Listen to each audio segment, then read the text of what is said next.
ने press conference बुलाई सभी जज्जर के पत्रकार साथियों का धन्यवाद। नए साल की शुभकामनाएं। भोलेनाथ खुश रखे, स्वस्थ रखे आपको। जज्जर के जितने भी बेरोजगार हैं, बुजुर्ग हैं या जो भी समस्या से पीड़ित हैं,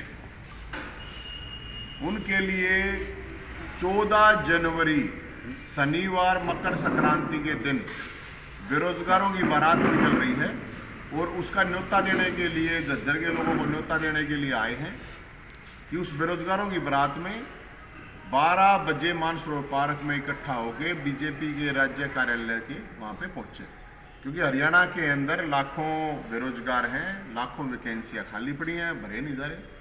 और करीब 8 साल पहले की बात है कि ओम प्रकाश धनखड़ जी जो बीजेपी के अध्यक्ष हैं, उन्होंने एक बयान दिया था कि बीजेपी की अगर सरकार बनवा दी तो शादियां भी करवाऊंगा कुंवारों की और नौकरी भी दिलवाऊंगा। तो आज वो अध्यक्ष हैं और ना तो नौकरियां मिल रही हैं और ना शादियां हो रही हैं। तो उसको लेके ये बारात निकाली जाएगी और इसमें जो डिमांड है, इसमें ये हमने डिमांड रख रखी है, इसमें दहेज वगैरह नहीं है इस बारात में।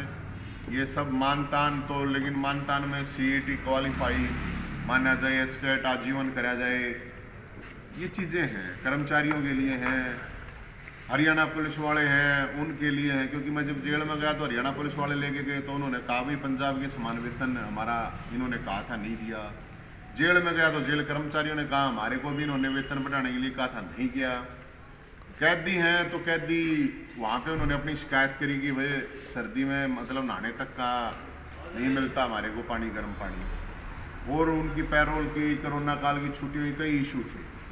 तो हम तो वो इशू, सब इशू लोगों के बीच में लेके जा रहे हैं और मुख्यमंत्री जी ने न्यू कि भाई कोई भी समस्या है तो हमें बताओ। तो उनके बीजेपी कार्यालय के बाहर हम ये जाएंगे। और इसके अलावा एक चीज मैं आपको और बताऊंगा, अभी एक बहुत बड़ी घटना हुई है कि खेल मंत्री ने एक कोच को, जो कि जज्जर की ही है, उसके साथ छेड़खानी की उसने आरोप लगाया। तो ओम प्रकाश धनखड़ साहब को या तो इस्तीफा दे देना चाहिए कि वो अपने समाज की बेटी को, अपने जिले की बेटी को न्याय नहीं दिला सकता, तो उनको इस्तीफा दे देना चाहिए, या संदीप सिंह का, खेल मंत्री का पूरी तरह से इस्तीफा लेके उसको जेल में डलवा देना चाहिए। यह बड़े शर्म की बात है कि ओम प्रकाश धनखड़ जी जो कि बीजेपी के अध्यक्ष हैं, उसके क्षेत्र की लड़की है, समाज की लड़की है, उसके बावजूद आज मैं अभी बयान देख रहा था कि मुख्यमंत्री डिफेंड कर रहा है उसको कि आरोप ही तो है। तो आरोप के ऊपर तो पूरी जेलें भरी पड़ी हैं, सजा किसको दी है? पहले आरोप ही लगता है। और ये आरोप मुख्यमंत्री जी से हम ये पूछना चाहते हैं, ये आरोप अगर वो मुख्यमंत्री की रिश्तेदार होती है वो लड़की, और वो नवीन जैन के ऊपर अगर आरोप लगा देती है, आरोप जो उसने खेल मंत्री पे लगाए हैं, क्या जेल में नहीं होना चाहिए? क्या मेरे को ये पुलिस, ये सरकार जेल में नहीं डालती? तो ये बहुत बड़ा मामला है। तो इसमें क्योंकि वो अध्यक्ष हैं पार्टी के, ओम प्रकाश धनखड़ साहब, तो ओम प्रकाश धनखड़ साहब अगर हिम्मत है तो या तो वो इस्तीफा ले लो उसका और जेल में डाल दो, और नहीं तो अपना इस्तीफा दे दो। और मैं तो सारी खापों को ये रिक्वेस्ट कर रहा हूँ कि हम साथ हैं आप लोगों के, ये इस लड़की को अकेला ना छोड़े। और सरकार जिस तरह से डिफेंड कर रही है वो बहुत ही दुर्भाग्यपूर्ण है कि खेल मंत्री, छोरी छेड़ खेल मंत्री, हम यही तो कह रहे हैं दोनों का नार्को टेस्ट करा दो। अगर लड़की झूठ बोल रही है तो उसको जेल में डाल दो। और मुख्य ये अपना खेल मंत्री अगर इसने गड़बड़ कर रखी है तो इसके जूते मार मार के इसको जेल में डाल दो।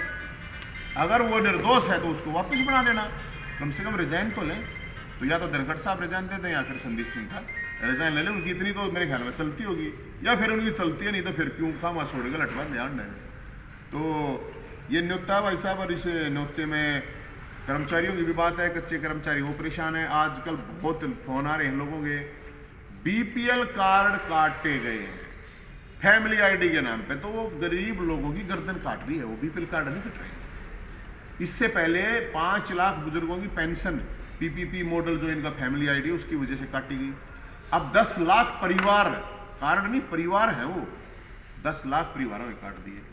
तो हरियाणा के अंदर पूरी तरह से एक मुख्यमंत्री जो खट्टर साहब हैं वो कातिया के रोल में है। घातक फिल्म देखी होगी ना, कातिया के रोल में है, अब सब मारे जाएंगे, बोला कातिया कातिया बचेगा, ये काम हो रहा है।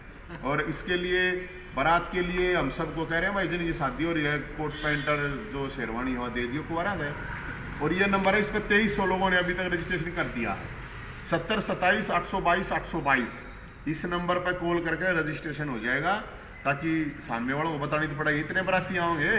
इसलिए 14 जनवरी के लिए सबका चूल्हा न्योत है, जराड़ा न्योता देने के लिए आया। कोई सवाल है तो आप? एक बीपीएल कार्ड की बात आपने की थी, बीपीएल कार्ड तब भी कट रहा है। किसी भी व्यक्ति का अगर घरेलू बिल, बिजली का बिल 9000 सालाना आता है, जबकि आमतौर पर आप भी देख सकते हैं कि कम से कम 9000 बहुत ही कम कीमत है। साल में 9000 तो आमतौर पे मिलेगा ही। देखो आप देखोगे ये अकेला कारण नहीं है। मेरे पास कल फोन आया था, एक 7 साल की लड़की है, उसकी इनकम 7 लाख दिखा रखी है।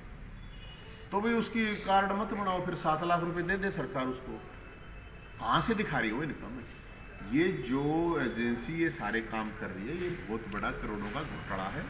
ये प्रॉपर्टी आईडी, फैमिली आईडी के नाम पर हरियाणा के लोगों को परेशान कर रखा है।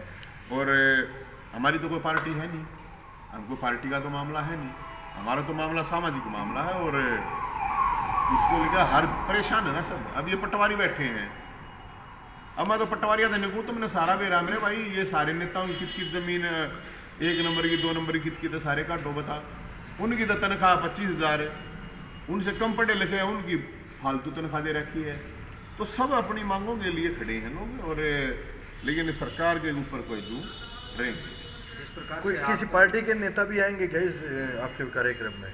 या तो बारात है बेरोजगार है, कोई आओ बाती है विपक्ष वाले। ये देखो ये विपक्ष वाला है, बाती बना रखे भी बाती आओ ना होती मेरा इस बात। निमंत्रण दिया उनको आपने? निमंत्रण देने लग रहे और देने गया था विधानसभा में भाई। नहीं, वहाँ तो आपको अरेस्ट कर लिया था। तो मैं क्या करूँ बता, 90 के 90 हैं, 90 के 90 विधायक हमने तो सबको कही है, मुख्यमंत्री तक कही है। वो बारात तो सरकार का जानी है ना। ठीक है। और कोई